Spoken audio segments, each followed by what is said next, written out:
Bismillahirrahmanirrahim. Muhammad Zakaria, the great calligrapher from California, converted to Islam, and he said that the pen is the ambassador of intelligence, the messenger of thoughts, and the interpreters for the mind. Perhaps the best of their classical Arabic manuscript is this, that calligraphy is the music of eye, and it's have so much proportion, symmetrical, balance, and it's all writing for the perfect word of God. So Islamic calligraphy, mostly 99% on the monuments, or writing a Quran, or making a paintings, you always realize that people actually create symmetrical concepts, proportional concepts, and rhythmic concepts, where your eyes actually can see a symmetrical side of it as well. So this episode, what we are trying to do is we are covering a small episode of the Al-Hiti's concept of Alif as well. My son Shazan Beg going to do demonstrations of his next class, which is might be covered Jīm or Ha and Dal, and we are going to cover a small segment where I will do the artistic wow concepts and collaborating this wow into an artistic form as well, and creating my own art as well, and you will create that art as well. And the last thing which we are going to do is might be mention you about how to make your ink, how you can use silk in your ink to create this beautiful way of writing. And I will give you some history about historical ink pots as well, and how you can create your ink as well. Now we talk about some ink pots today. There's a very vast history about ink pots as well. Some of in my collections, I can show you some of the Seljuk periods ink pot, which is made with copper, bronze, brass, and silver on it, and it's got calligraphy on the top as well. And you can see actually these are from the 12th century period, and inside you can see a major big calligraphers, they put all the ink actually in those ink pots, and it's a very important role play for the calligraphy as well. We have different kind of ink pots as well. These are Western style ink pots, which they use actually for putting the ink as well. These ink pots are Damascus ink pots, where you put your pens over here and your ink used to be over here. It is called the traveler ink pots as well. We have other ink pots like these ink pots. These are from Morocco, because they use a different kind of inks, so they put actually in different parts of this ink pot, and then they put their columns over here. I can show you how to do that. They put actually their columns over here, and they use actually inks from here as well. So these are the different kinds of ink pots, but ink pot is very important because you have to keep them closed tight so that they never get dry, and it's help actually. Sometimes it shouldn't be very narrow so that your pen nib actually get damaged. So let me show you how to make your ink pot and how to put ink in your ink pot as well. These are jam bars, and these are very good because they are not very deep and they don't damage your nibs, and it's very easy to dip them as well. And the difference in between English calligraphy and the difference in between using ink in a traditional Islamic style is that we use silk. So these are the silk threads which we use.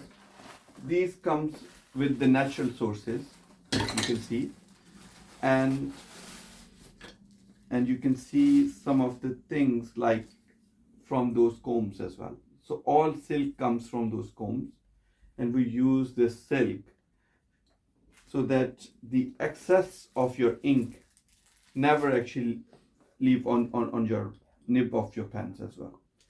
So for example, if we have this much of your silk, you just do it like this, and you put water on it, and this is a distilled water, so you put distilled water on them and make it more wet. So once you make this wet, you put them into your pots like this. So,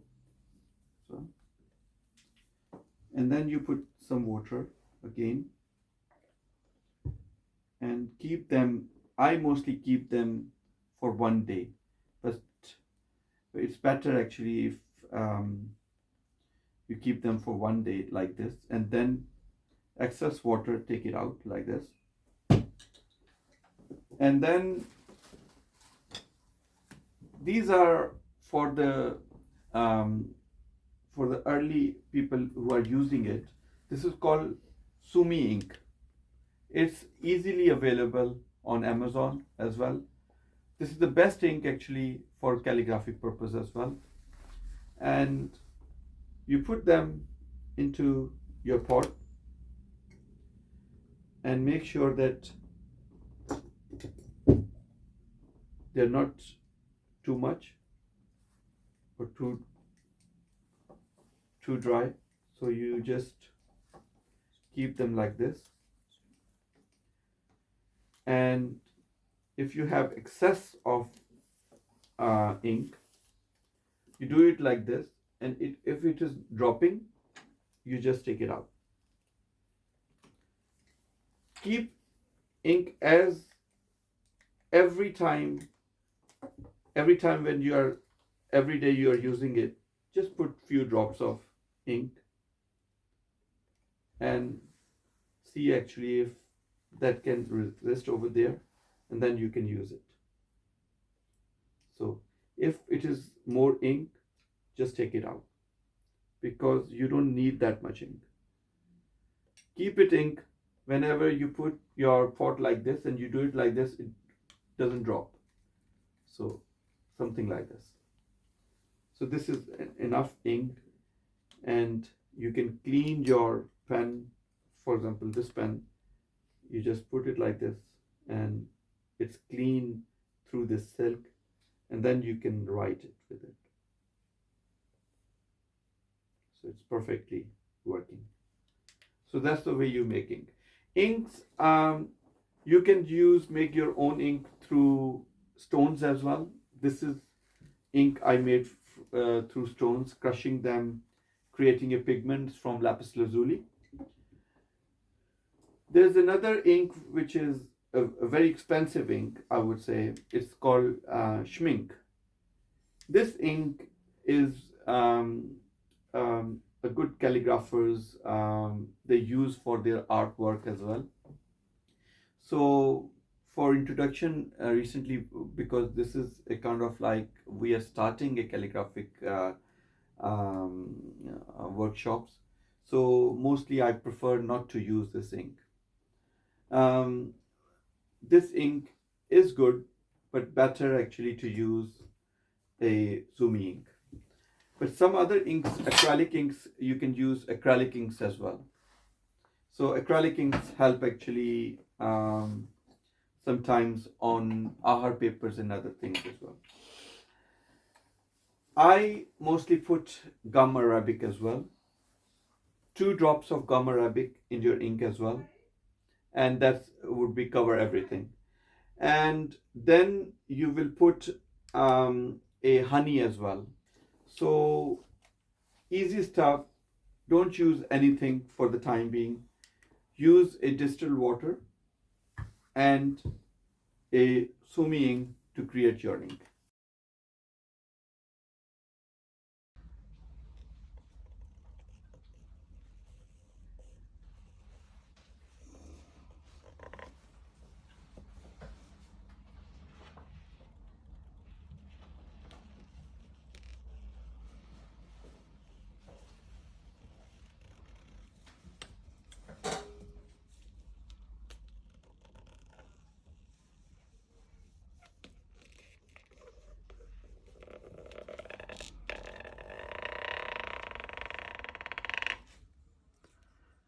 This is actually wow.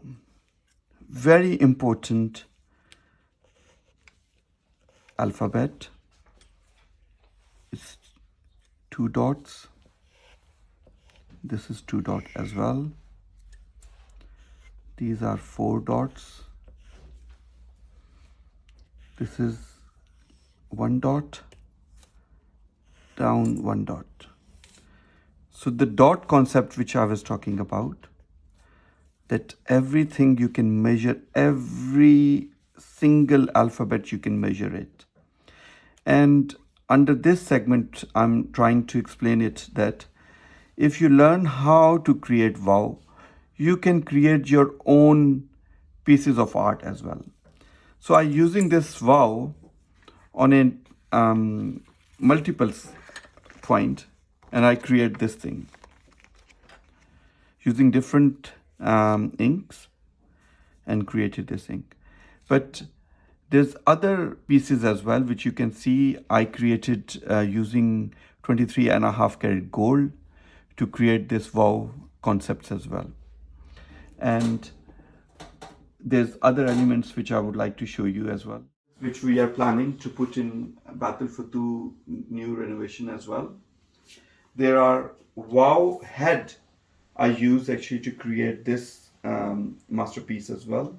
It is very artistic as well, and using lapis lazuli ink to create this image.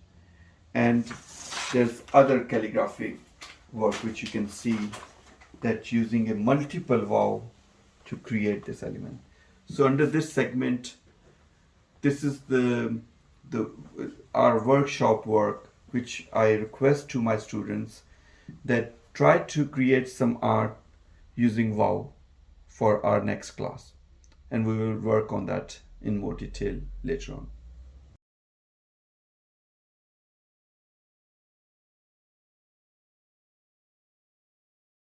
The Arabic letters were developed out of the Nabati letters, and which developed, letters or writing, the story of writing is one story of development from the, what they call in Arabic, the picturist writing, where you use pictures rather than letters to describe something.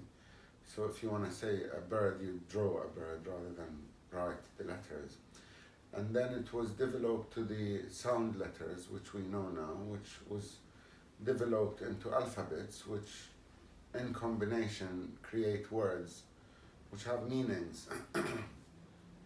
Now, Arabic letters themselves have developed from many different, mainly Nabatis letters that were around before Arabic. But calligraphy is another story because it's an artistic story. It's not, the use of letters is a linguistic story and it's a documentary tool. So letters are used as a tool to document something in writing.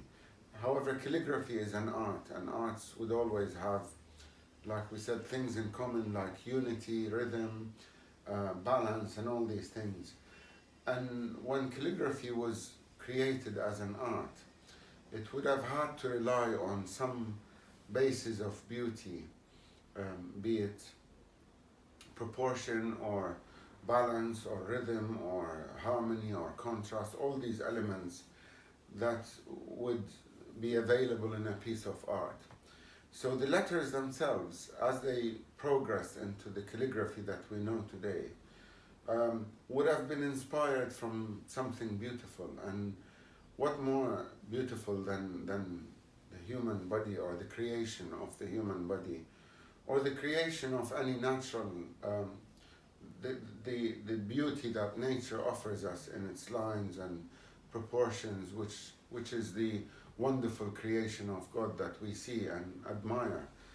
And these creations would have a lot in common, and one of the things is the golden section that Arabs used, and which is the same as the Vitruvius figure of Leonardo da Vinci, which uses the human body as a base for those beautiful proportions, for whatever is good in harmony and proportions.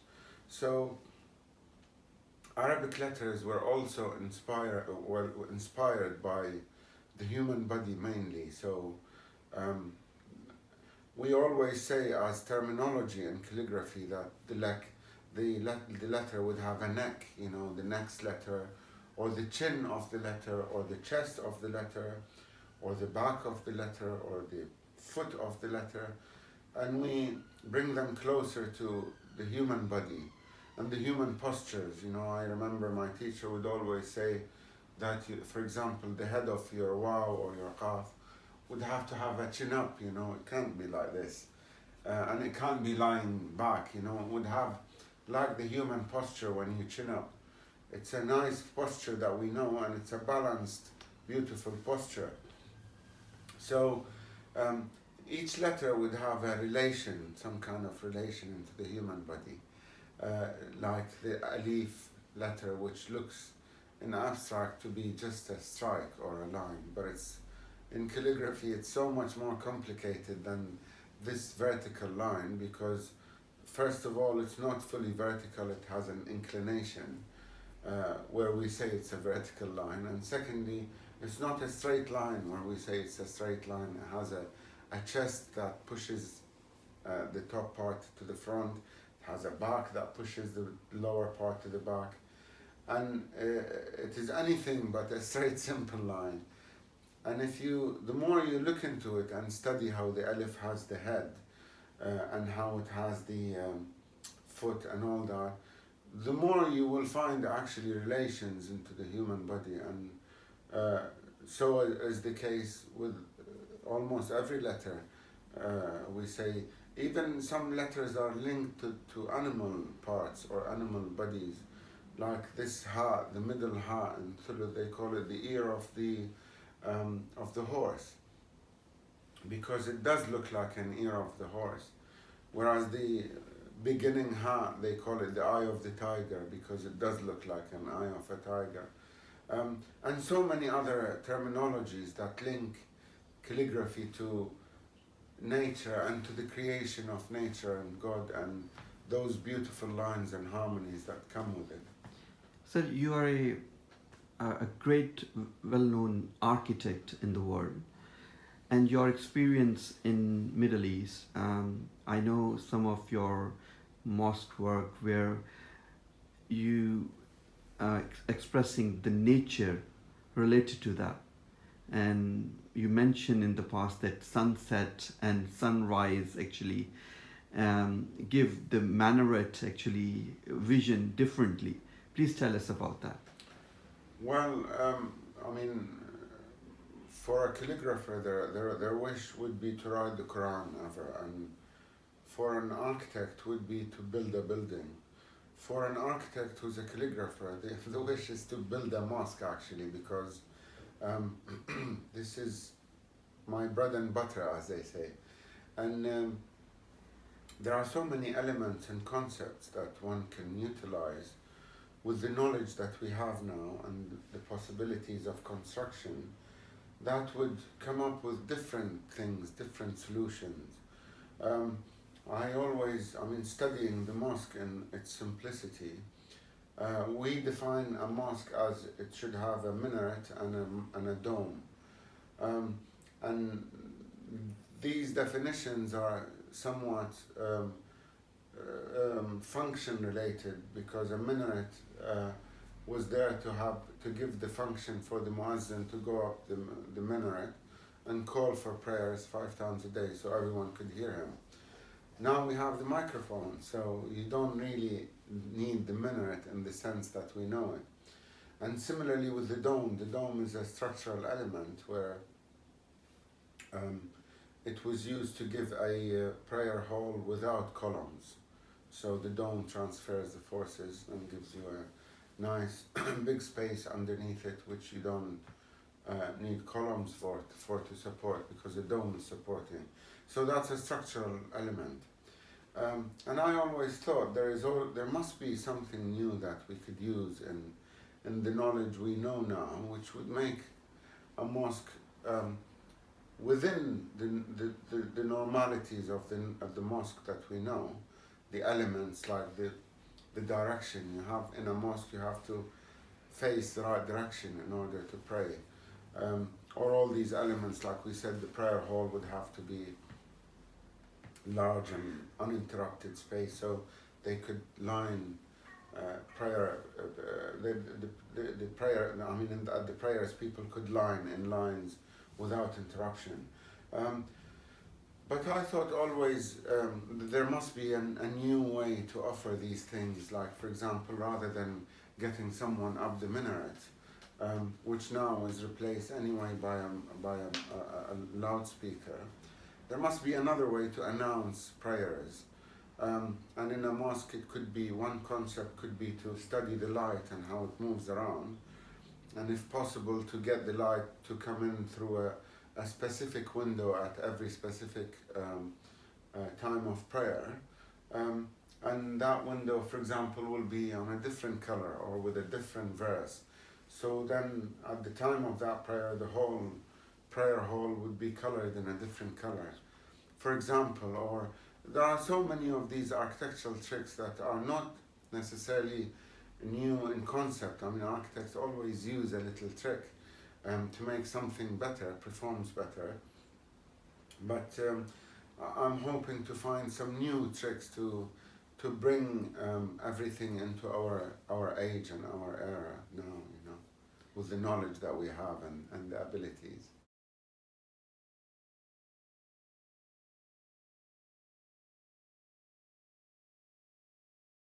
Assalamu alaikum wa rahmatullahi wa barakatuh. Today we're going to do the letter Ha or the letter Jīm. So the letter Ha and Jīm has different formations and different variations. So when it's a singular form, as you might have seen obviously in the qaida, in the different learning of the letters, we have it in this form. So look how I'm going to move the qalam. I start from slightly towards the left of the letter. I bring my qalam towards the left, just like this. Then from the edge, I go slightly down, just like that. Then I go straight up to around 3/4 of the way of the rectangular shape. Then I bring my qalam slightly down and then bring it slightly up again.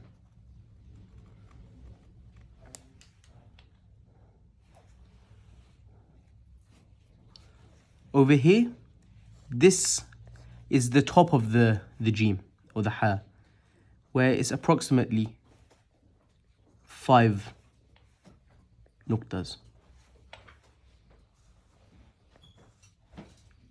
And the indentation is around half a nuqta. Then to around 2.5 to 3 dots, we bring our qalam forward.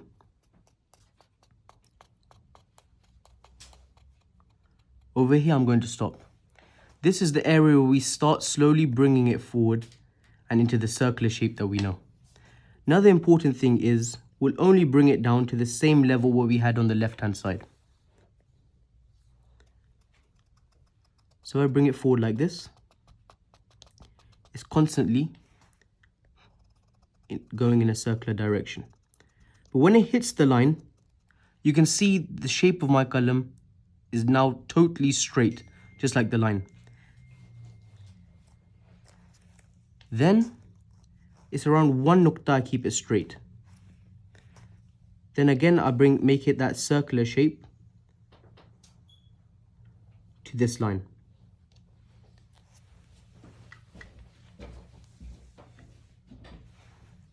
Then over here, I kind of make it indent downwards. And look, I'm lifting the top part of my qalam away. And I make this kind of sharp shape over here. Now, you can see it's 5 dots from the top. Now the beauty of this is, look how symmetrical this shape is.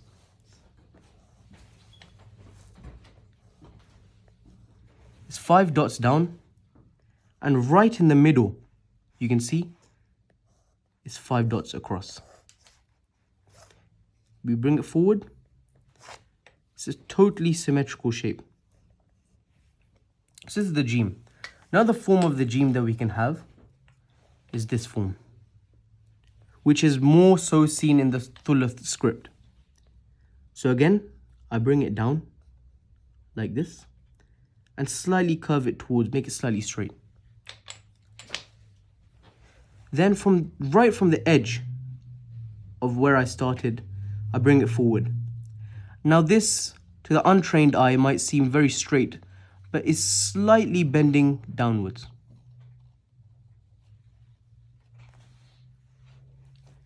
Now, this shape is again 5 dots.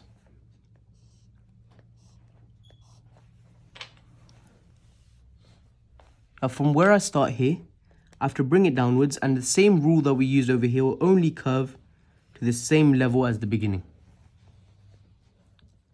You can see there's a slight overlap.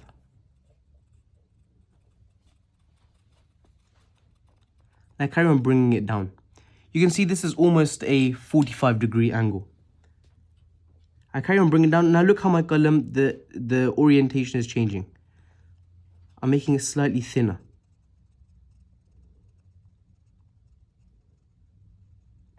And now, same as the previous shape, around 1 nuqta is straight. Now I have to bring it back again, the circular shape.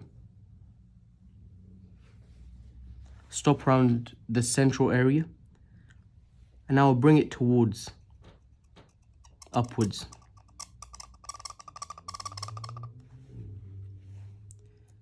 Now I have to curve towards the left. So I bring it back again, upwards.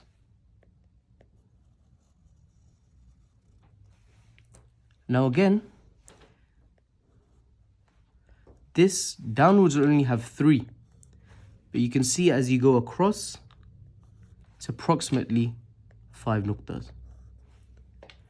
From the place where we went upwards, it's around 2 to 2.5 nuqtas. And this central area is around 1 nuqta. The main area I have in the middle is 1 nuqta, and this area gap we have on the left hand side is a nuqta. You can see this can be all contained in an almost rectangular shape. Now there's a slight indentation that comes out of here, which shouldn't be too much, shouldn't be too prominent. It can be around 1 nuqta. Jazakallah. This is the Jīm, and I hope you can practice it and have it prepared for the next lesson. Jazakallah.